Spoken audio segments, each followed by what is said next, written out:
US Vice President Kamala Harris has condemned the loss of civilian life in an Israeli airstrike against a school building in Gaza on Saturday.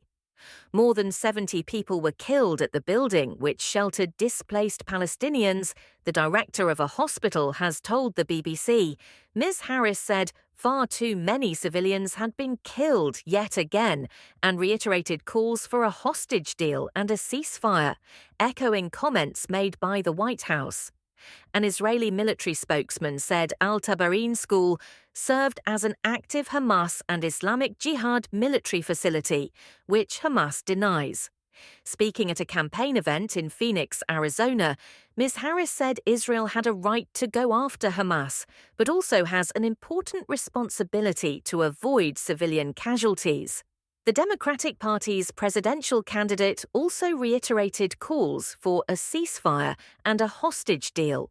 Saturday's airstrike has been criticized by Western and regional powers, with Egypt saying it showed Israel had no desire to reach a ceasefire or end the Gaza war.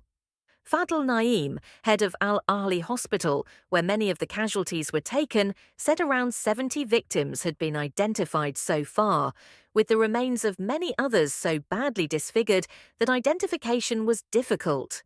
Israel's military said it had precisely struck Hamas terrorists operating within a Hamas command and control center embedded in the Al-Tabarin school.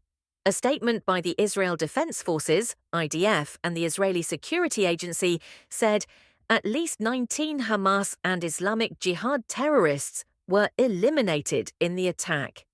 IDF spokesman Rear Adm Daniel Hagari said various intelligence indications suggest a high probability that the commander of Islamic Jihad's Central Camps Brigade, Ashraf Judah, was at the Tabain school when it was struck.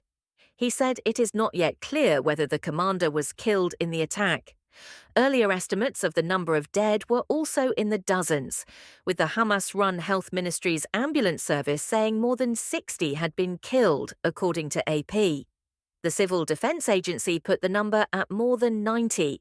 The BBC cannot independently verify figures from either side.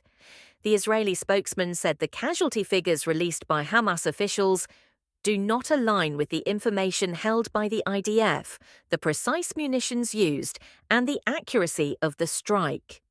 Hamas described the attack as a horrific crime and a dangerous escalation in Israel's war of extermination against the Palestinian people. U.S. National Security Council spokesman Sean Savett said Hamas had been using schools as locations to gather and operate out of. But we have also said repeatedly and consistently that Israel must take measures to minimize civilian harm, he added. Israel has attacked several such shelters in Gaza in the past few weeks. According to the United Nations, 477 out of 564 school buildings in Gaza have been directly hit or damaged as of 6 July, with more than a dozen targeted since. Al-Tabain school housed more 1,000 people, having recently received dozens of displaced people from the town of Beit Hanun, after the Israeli army ordered them to leave their homes. The building also served as a mosque, and the Israeli strike hit during dawn prayers, witnesses said. Jafar Taha, a student who lives near the school, told the BBC the sound of the bombing was followed by screaming and noise. "Save us! Save us!" they were screaming, he said. The scene was horrific. There were body parts everywhere and blood covering the walls.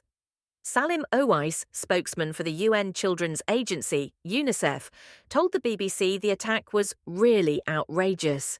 All those schools are really packed with civilians, children, mothers and families who are taking refuge in any empty space, whether it's a school or it's a mosque, whatever it is, even in hospital yards.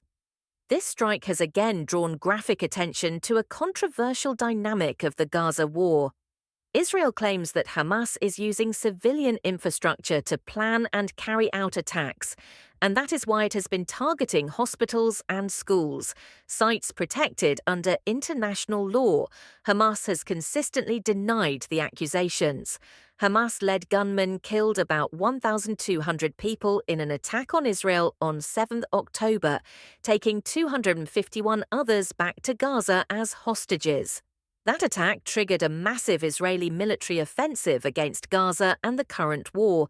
More than 39,790 Palestinians have been killed in the Israeli campaign, according to Gaza's Hamas-run health ministry. Subscribe to our channel for more updates.